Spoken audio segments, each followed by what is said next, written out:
समाजसेवा म्हाका समाजसेवा मनापासून आवडटा, पूण हांव ल्हान आशिल्ल्यान कारणान म्हाका जाय तशे निर्णय घेवंक जायना. अभ्यासा उपरांत जो वेळ मेळटा त्या वेळान हांव समाजसेवा करता. शाळेंत आमकां तर समाजसेवेचें शिक्षण मेळटा. समाजसेवा म्हणल्यार समाजाची सेवा करप.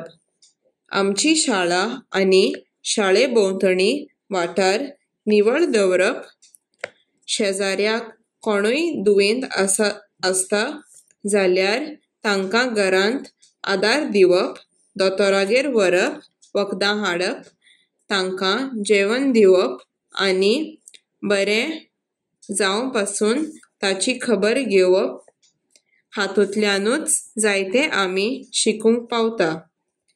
दुसऱ्याक आदार दिल्यार मनाक समाधान मेळटा.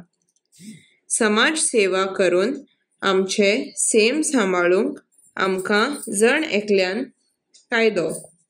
महात्मा गांधी, पंडित जवाहरलाल नेहरू ह्या व्हड मनशांनी लेगीत समाजसेवा जिवीतभर आपणायली.